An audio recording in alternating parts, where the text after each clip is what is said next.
नमस्कार मेरे प्यारे बच्चों, हिंदी की कक्षा में स्वागत है।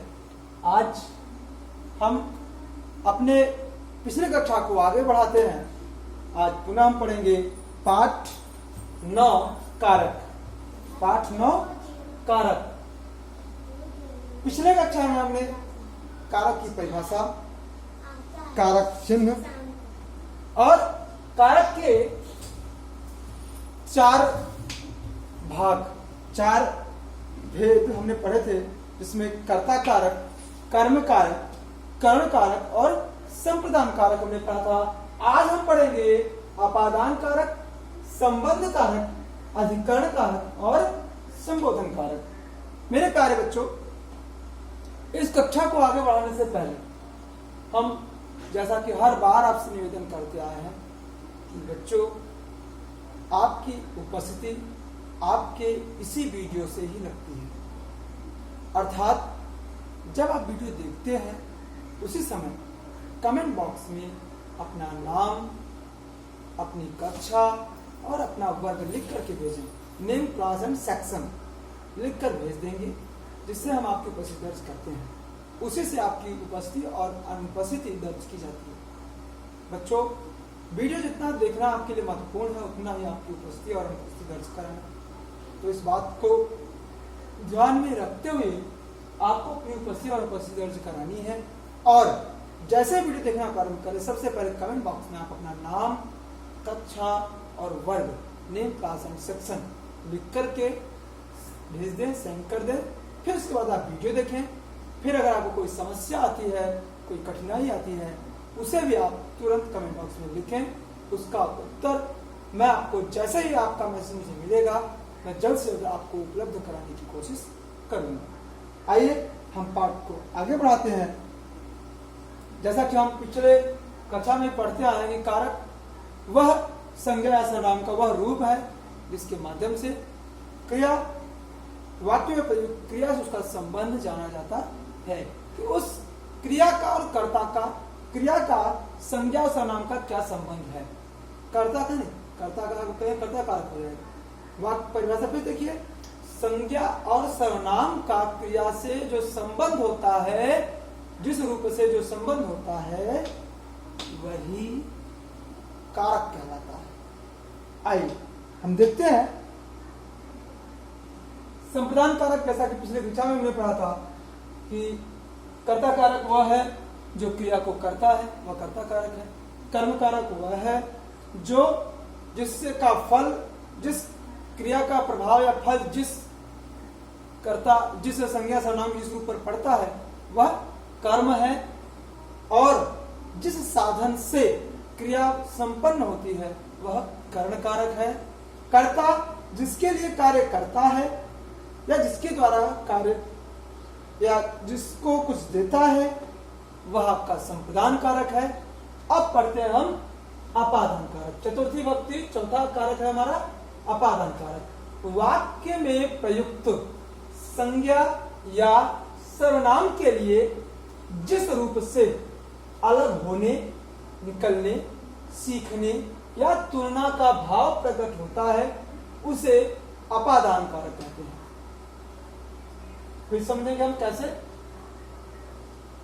कि वाक्य में संज्ञा सर्वनाम के जिस रूप से, संज्ञा या सर्वनाम के जिस रूप से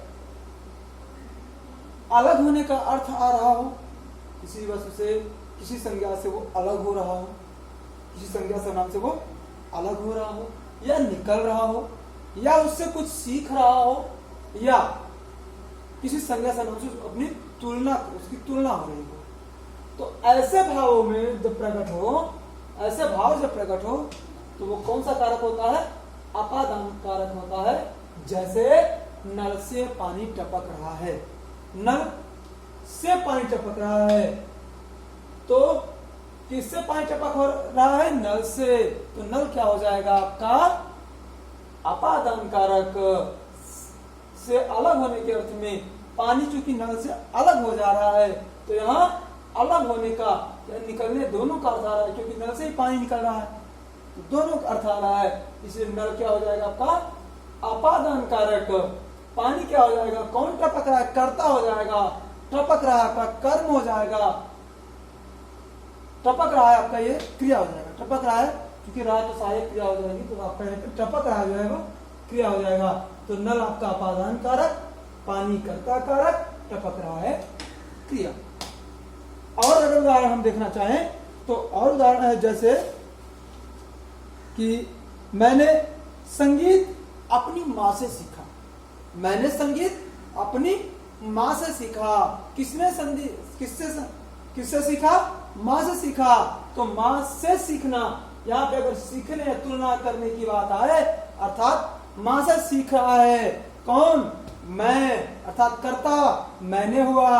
और किसने सीखा? किससे सीखा और किसने सीखा? मैंने सीखा, कर्ता किससे सीखा? माँ से सीखा। तो माँ की हो गई अपादान कारक। क्या सीखा? संगीत सीखा।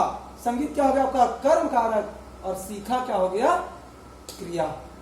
फिर से अगर आप समझना चाहें तो आप ऐसे कर सकते हैं कि यहां पे आप देखते हैं हम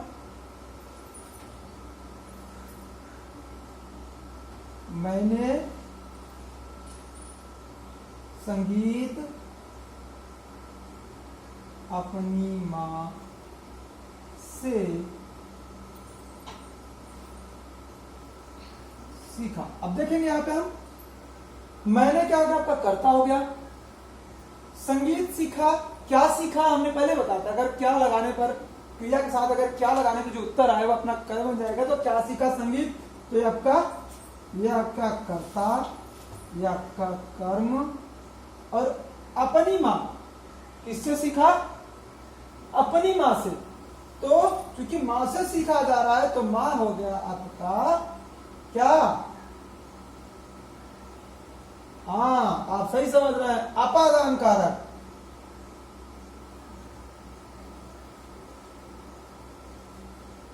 और सीखा आपका क्रिया। सीखा क्या हो जाएगा आपका? क्रिया। तो अगर ये अपनी, तो आपका चूंकि यहाँ पे हमें एक संबंध वाचक हो गया, तो केवल माँ, अगर हम माँ भी लेते हैं तो माँ होगा। तो ये आपका कर्ता कारक है, ये आपका कर्म कारक है, ये आपका अपादान कारक है। समझ आ रहा होगा? किसने सीखा? मैंने सीखा, कर्ता।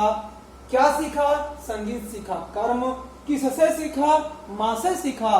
तो आपका ये अपादान कारक। मेरे अगर आप एक एक वाक्य पर, एक शब्द पर ध्यान देंगे बच्चों, तो वो आपको तरीका मालूम हो जाएगा कि हम उस किस शब्द से हम कारक का पता कर सकते हैं कि कौन सा कारक कौन है।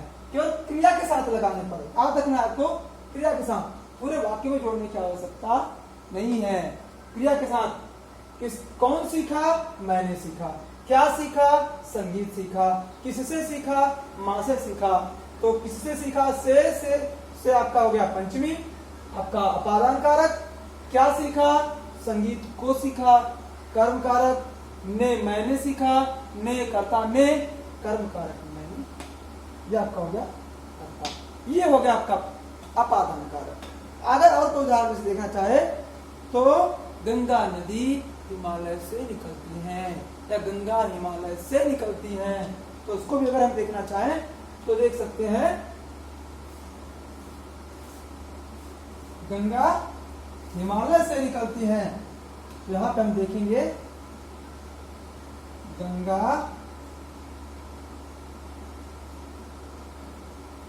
हिमालय से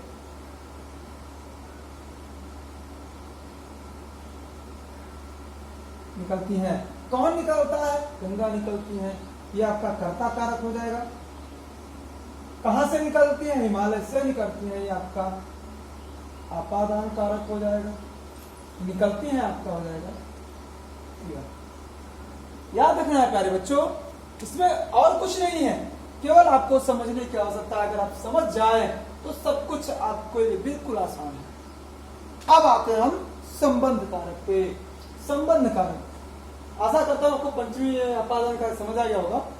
अब आते हैं संबंध कारक में। संबंध कारक की परिभाषा है संज्ञा सर्वनाम के जिस रूप से उसका वाक्य में प्रयुक्त अन्य संज्ञा सर्वनाम से संबंध ज्ञात होता है उसे संबंध कारक कहते हैं। जैसे पहले हम समझने से पहले हम परिभाषा समझ लेते हैं। बच्चों, परिभाषा में आपको यह समझना है कि संज्ञा या सर्वनाम के जिस रूप से, संज्ञा या सर्वनाम के जिस रूप से उसका वाक्य में प्रयुक्त याद रखना है, वाक्य में ही प्रयुक्त अन्य संज्ञा सर्वनाम से, किसी दूसरे संज्ञा सर्वनाम से उसका संबंध स्थापित हो, संबंध ज्ञात हो, तो जिस रूप से ज्ञात हो रहा है वही उसका संबंध कारक होगा, वही संबंध कारक कहलाता है। जैसे मेरा घर पास में ही है, मेरा घर पास में ही है, तो किसका घर, काके की खष्टी, किसका घर, मेरा घर, कहाँ है, पास में ही है। तो देखिए घर, मेरा और घर, मेरा घर, यहाँ पे घर जो है वो संज्ञा है, मेरा क्या है, सर्वनाम है। तो ये सर्वनाम का जो रूप है इसका मेरा, मेरा घर, तो मेरा जो है वो सर्वनाम है, घर जो है आपका संज्ञा है, तो मेरा संबंध किससे हो रहा है, घर से, तो मेरे घर से संबंध आ रहा है, तो मेरा क्या होगा आपका खष्टी विभक्ति संबंध कारक, और घर आपका हो गया आपका पास में ही है, पास में है, तो ये आपके सहायक हो गए, सहायक क्रिया में आ जाएंगे। मेरा घर पास में ही है, मेरा और घर, मेरा सर्वनाम से संबंध घर का है, तो घर यहाँ पे आपका घर से संबंध किसका हो रहा है, मेरा का, तो मेरा आपका संबंध कारक हुआ। इसके अलावा अगर और देखना चाहें तो अंशुल की बहन प्रियंका है, अंशुल की बहन प्रियंका है,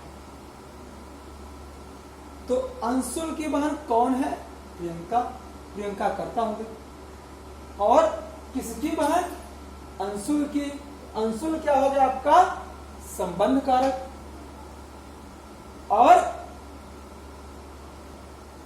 बहन जो आपका बहन संबंध स्थापित कर रही है, तो अंशुल की बहन प्रियंका है, बहन जो है कर्म हो जाएगा, क्या है, बहन है, क्या है, कर्म, आपका कर्म बन जाएगा। अंशुल की बहन प्रियंका है, अंशुल आपका संबंध कारक हो जाएगा, बहन आपका कर्म कारक हो जाएगा, प्रियंका जो है आपका कर्ता हो जाएगा, है जो है आपका वो सहायक क्रिया या क्रिया के रूप में वो स्थापित हो जाएगा। इसके अलावा अगर आप देखें तो और गीता की सहेली ने पुरस्कार जीता, गीता की सहेली ने पुरस्कार जीता, तो कौन पुरस्कार जीता, सहेली ने, किसकी सहेली ने, गीता की सहेली ने, तो गीता क्या हो गई, आपकी संबंध कारक हो गई, और सहेली क्या हो गई, आपकी कर्ता कारक हो गई, और पुरस्कार कर्म हो गया, और जीता आपका क्रिया हो गया। आगे है अधिकरण कारक, आगे है अधिकरण कारक।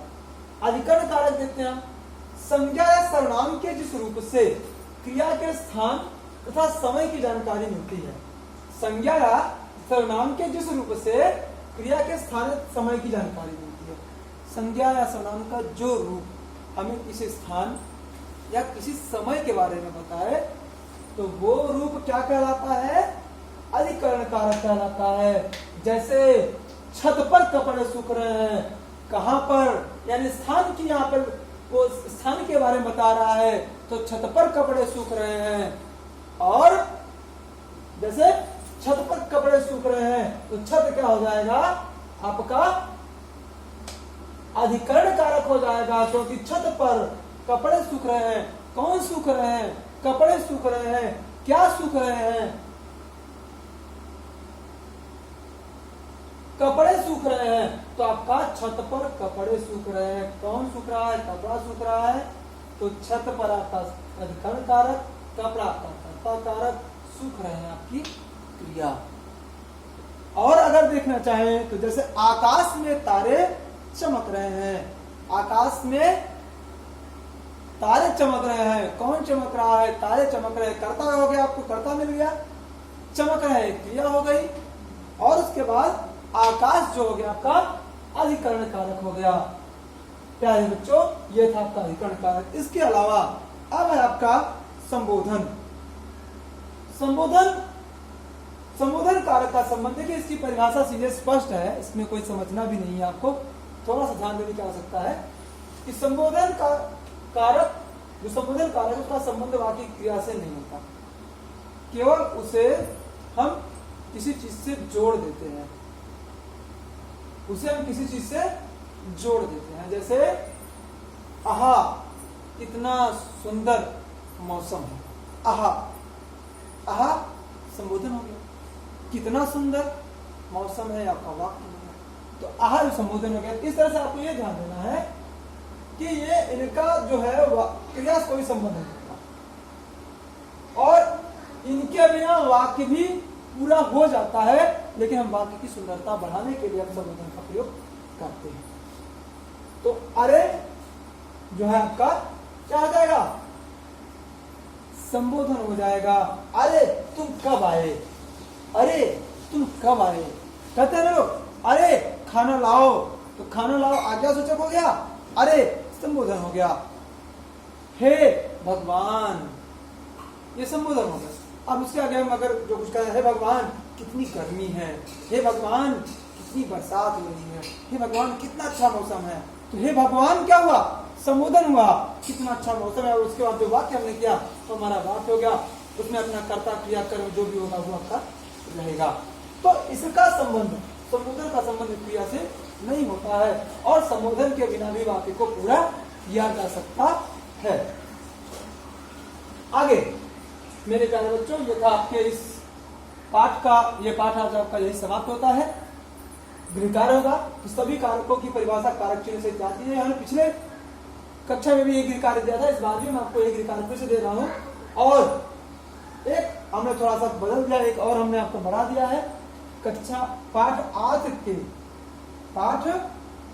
के प्रश्नोत्तर आपको याद करने हैं। पाठ 8 के प्रश्नोत्तर याद करने हैं, तो ये आपका गृहकार्य है, इसे आपको पूरा करना है। इसके अलावा आपको हो सकता है कि हम आपसे अगर अगली कक्षा में मिलते हैं तो आपके लिए हम कुछ नया क्रियाकलाप आपके लिए लेकर आए। तब तक के लिए फिर अगली कक्षा में मिलते हैं, तब तक के लिए नमस्कार और धन्यवाद।